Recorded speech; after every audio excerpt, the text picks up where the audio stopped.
It's just fantastic. Captain's Log, Subdate 210615.2. We have subjected all 100% proven sex offenders to a new form of conversion therapy. This therapy involves a full neuralization along with castration, which takes place post-neuralization and without anesthesia to save money. Welcome everyone to the Halls of Injustice. Today we have 2 inmates and a story that takes place in 2019. We have inmates numbers 077.1 and 077.2, Zakariya Osman and Harris Saqib, S-A-Q-I-B. By all means correct me. However, since they're in the ISO cubes now, they are inmates 077.1 and 077.2. They don't get the pleasure, privilege or honor, or even the inkling of respect required to be given a name that isn't a number. Their victim for the rest of this video shall be known as John Doe, as he has retained the right to anonymity for life for good reason. John Doe was a student in October of 2019 at Leeds University. He was in fact at the time a fresher. It was his first month there before everything went Pete Tong. So on October the 16th, 2019, John Doe went out with his friends night clubbing, or is it just called clubbing? Drinking, debauchery, fraternizing with subordinates, doesn't matter. He went out, and he went out with friends. On October 17th at around 3 AM, John Doe had become separated from his friends. And this is the part where Zakariya Osman and Harris Saqib, along with one other person whose name is not mentioned, are introduced into this story. Zakariya Osman and Harris Saqib were actually in a car not so far away with a friend, and upon seeing John Doe on his own, they managed to lure him to their vehicle. Not sure how they did it. I'm sure threats were used. Numbers were against John Doe after all. What happened next was, upon getting him into the car, they then took him to cash machines, where he incorrectly entered his PIN number and they punched him repeatedly for doing so. They then put him on the phone with his bank because there's something they wanted, because they scouted their prey apparently, something which we'll get to in a moment. He rang his bank after he was ordered to transfer around £10,000 from his savings account, current account and an ISA, because he managed to show them what was in his account via his phone. Because such a large amount was requested though, the bank took their time, and it is in fact a slow process, so many questions were asked, not helped in the slightest by the fact that John Doe was incredibly nervous, because there was more to this, a lot more in fact.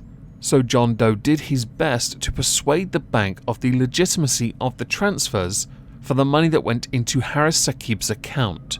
£4,810 to be exact was transferred into Harris's account.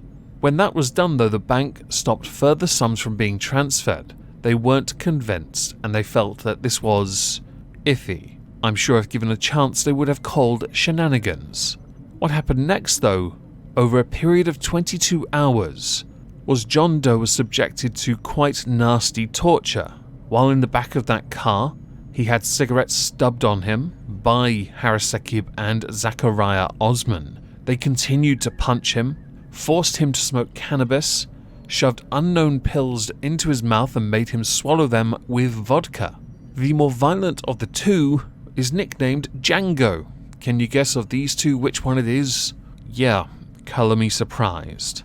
During this whole ordeal, one of the threats used by inmate 077.1 aka Zakariya Osman was that if John Doe did not do as he was told, inmate 077.1 would take this to an M, which at the time led John Doe into believing that he was going to be murdered unless he did what he was told. Inmate 077.1 and inmate 077.2 both told John Doe that they knew where he lived and would find him if he reported the kidnapping. I'm glad they refer to the crime as such. It's so much easier to talk about, along with the torture part and extortion. 22 hours later, John Doe was permitted to leave the car, but he was not allowed to leave the car with any money or his mobile phone at around 1 a.m. on October the 18th, 2019. John Doe then went to hospital to receive treatment for burns and bruises to his face. It was then that the police were alerted to this, but obviously that was a little tricky for him. He wasn't allowed to report it, but I'll be honest, he was safe at that point, so he was right to do what he did next.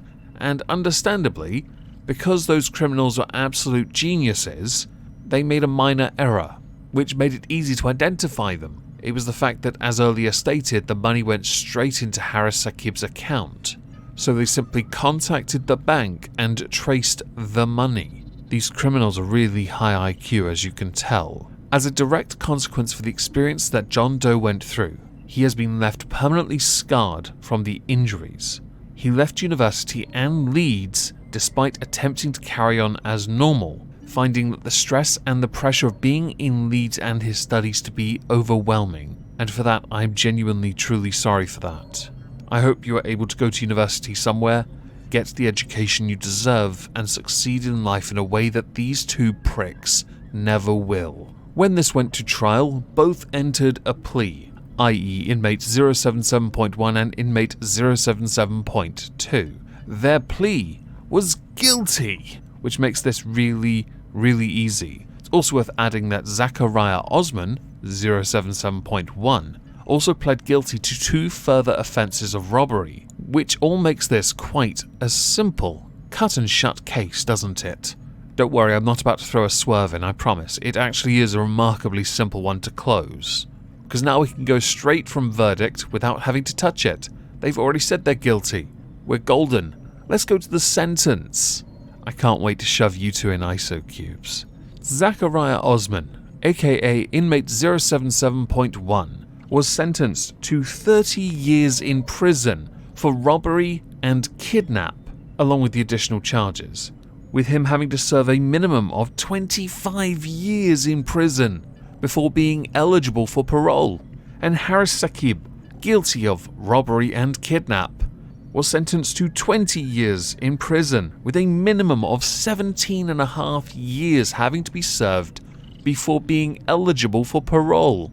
Judge Bayliss, upon giving this verdict and sentence, said, "All robberies are serious, but the robbery and kidnap of the student is a chilling crime. It was committed against a young man whose life had been changed by your actions. Changed to an extent that his university degree course has had to be abandoned. Changed to the extent that he will never be able to walk the streets with any confidence anymore. What he went through was unimaginable. You caused serious physical and psychological harm to your victim." I think today's a strange day. It's one of the rarest moments where a verdict is actually okay for me. I agree with this sentence. Of course, I would say 30 years, then you can leave, 20 years, then you can leave. But in truth, these are harsh sentences. And I'm okay with that. I'm here for that.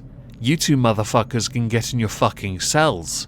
Just to give a little scope before we finish on the subject of Osman's previous 2 offences added to this.